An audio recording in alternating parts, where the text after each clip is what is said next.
Hi folks, we've got a little bit of wind here. We're down on the Costa del Sol, a place called Nerja, and the wind has picked up a little bit, so I thought I'd just tell you a little bit about what it's like being in a motorhome when it's really windy.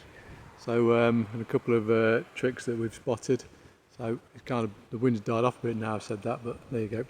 The first one is have a look where you're going to park, because one time we came here, we parked in that spot there that's underneath that palm tree. The fronds on it were way out of the way of the roof when it wasn't windy, but as soon as it got windy, the branches came down and started scraping the top of the roof, which it's not going to do any damage, but when you're trying to sleep and all you can hear is this sort of constant scraping of the fronds hitting the roof, then it kind of puts you off and you can't sleep very well.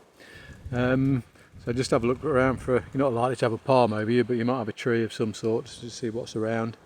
Another thing that we find is we get blown around quite a lot because the van is sat on its suspension, and so when we bought this van it happened to have these steady legs, so it's got these wind down legs, and they stop it bouncing around a lot, which is good, just handy for when you're just getting in and out as well. When you're just treading on here, the van doesn't bounce around as much as when you're going in, so there's one of those on either side. You can retrofit those. They're a lot cheaper than the sort of hydraulic legs that you can get. So a pretty simple solution. And then there's other small stuff, like we heard one time we could hear this noise just constantly, we couldn't work out what it was, and it was just one of these just little things. It was just the spring had gone on it, and it was just in the wind, it was just catching and going up and down, driving us a bit potty. Stuff like this, that's a temperature sensor we've got at the moment, that's blue tacked on, but and when we put our silver screens on, they tie on here with two little pieces of fabric.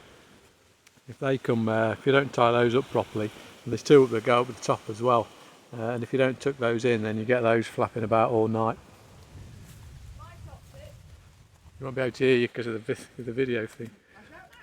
My top tip is park facing into the wind, because your van is actually designed for the wind to go over the front of it and not smack into the back of it.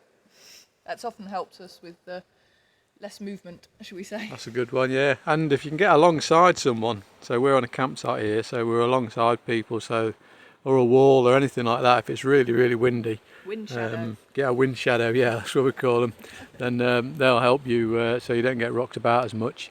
And again, one last thing is, we've been lucky and it's not happened to us, but some people we know of, they've been parked near like a sign, an old sign or something like that, and it's just blown over in the wind and hit the top of the tree, hit the top of the van, damaged it.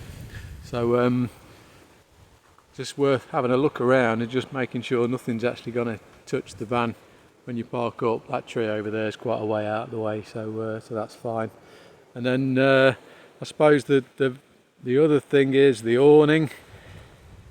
Our awning, we haven't bothered using it here, but in the past we've taken that out and had it out covering giving us some shade, and then gone to bed, woke up at 2 or 3 o'clock in the morning, and the awning's ripped itself off in the wind. So they're rather expensive things and heavy things though, so if there's any chance of it being windy, either make sure it's really well tied down or just put it away. We've got lots of rocks on the plastic rug that we've got there, because they just disappear. If it gets windy, they're just gone. And we've put the chairs underneath. It's at night. Got some rocks on top of the table as well to keep that down. So yeah, that's it really. Just so it makes yourself a bit more comfortable when it's windy and you're in your motorhome.